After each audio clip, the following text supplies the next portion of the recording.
The shoe industry in the last several years have been focusing on producing running shoes that have maximum cushion and maximum energy return. What we would like to do is to compare two shoes in those categories to one another and to a panel of 42 shoes that we have tested. And then we'd like to give you our clinical observation on who should be in those shoes. So let's start with the Adidas Ultra Boost ST. And let's take its weight first, and then we'll go over its structural parameters. So this shoe weighs 12 ounces, which is fairly heavy.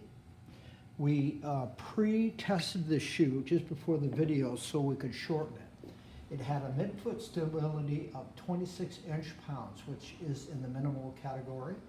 It had a hindfoot stability of 8.04 millimeters, which means we compressed the shoes to 100 pounds. It took 8.04 millimeters to get to that 100 pounds. That puts it in the minimal stability for hindfoot support. The next thing we did is we got our vertical heel drop, which is minus 0.04 millimeters. Now what that means is when you're in the weight-bearing phase of running or walking, this heel will drop below the forefoot, which is here. When that happens, you put a lot of eccentric load on the tissues, the muscles, the tendons, you're pulling on them, and you can aggravate them. So that's something very important to look at. For the overall shoe stability index, it's 30.4, and that is a combination of midfoot and hindfoot stability. And that is in the lower level of stability. Its rebound index is very high. It's 18.02. So let's go on the chart of 42 shoes and see where that is. So this is a whole panel of 42 shoes that we recently tested. The Adidas Ultra Boost ST was in the neutral stability, right almost toward the lowest shoe for stability. We would recommend someone in that shoe that was that had a neutral foot pattern and that had a stature minimal to moderate stature, up to 175 pounds. We would not recommend, also too, that person should have really good flexibility in the lower extremity. Since that shoe had a negative vertical heel drop, a loaded heel drop, we would not recommend that shoe for anyone who has a tight posterior calf complex, has had a history of calf pain, Achilles tendonitis, heel pain, or plantar fasciitis. So let's go on to our next shoe. The next shoe we're going to test, and we're actually going to test that and compare it to the Brooks or to the Adidas Ultra Boost ST. This is the Nike Epic React, and when we weigh this shoe,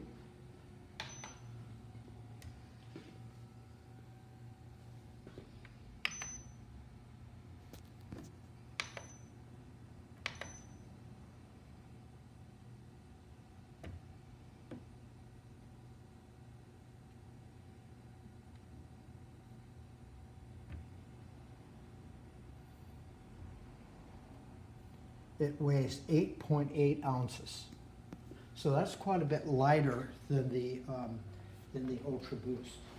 So let's go ahead and test the shoe. So the first thing we're going to test on the Nike shoe is the midfoot stability. What we're going to do is rotate that shoe on its long axis, and we're going to get the amount of resistance that we get when we do that. This will be measured in inch-pounds. So let's start on this.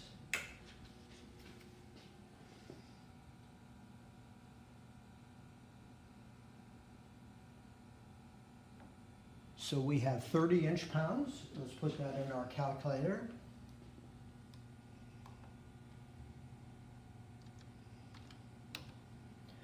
So the second thing we're going to measure is going to be for the rear foot stability. And what we're going to do is compress that shoe with this calcaneal block, 100 pounds, and we're going to measure the distance that it goes down to get to that 100 pounds. The longer distance it takes, the less stable the shoe, the softer it is in the mid sole under the heel, and the less it takes, the firmer the shoe and the more stability. So we'll start that right now.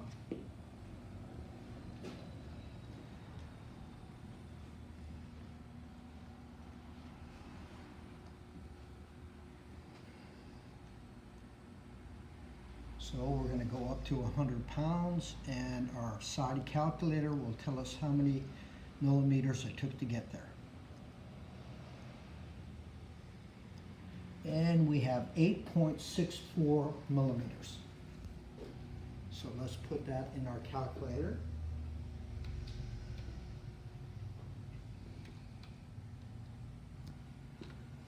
Now the next thing we want to measure is the rebound index.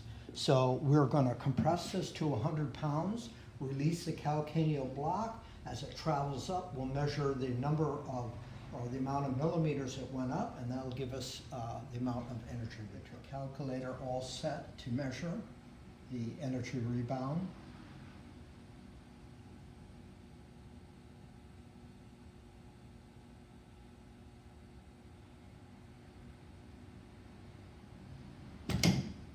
And this is 16.82 millimeters. So let's put that into our calculator.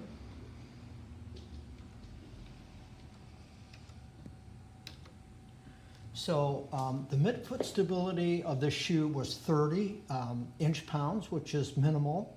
It had an 8.64 millimeters in the hindfoot stability, which is very soft, so it would be very minimal in the rear foot.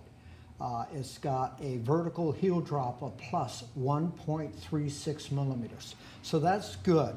Actually, the heel will be higher than the forefoot during the weight-bearing phase of gait, and it will reduce the possibility of putting eccentric loads on tissues, tendons, muscles, the above. Its weight is quite a bit less, 8.8 ounces. So if you look at the difference, the Nike is 26.67% less weight than the Ultra Boost. The midfoot stability had 15.38% more stability. In the rear foot stability, it had minus 7.46 less rear foot stability than in the Ultra Boost. In the vertical drop, it had 102.94% more vertical support than the Ultra Boost. In the rebound index, the Nike had minus 6.66% less rebound. And in the overall stability, the Nike was 4.39% less stability than the Ultra Boost. So if we take a look here, we don't have the Epic here, but it would be close to, very close to the Adidas Ultra Boost. It's one positive, one very positive aspect of the Nike is that it had a plus vertical support. So it would put a little less eccentric loads on the soft tissue in the posterior calf complex foot, heel, above. So when you look at these shoes, there's really a very small amount of population that can use this shoe. It's as you move up the spectrums here, there's more of the populations that can use the shoes.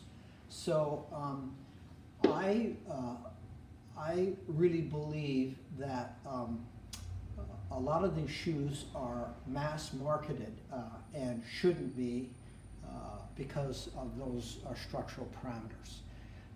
If you have any questions, please feel free to contact us. We would be glad to answer your questions, or if you have a shoe that you would like us to test, we'd be more than happy to. Thank you.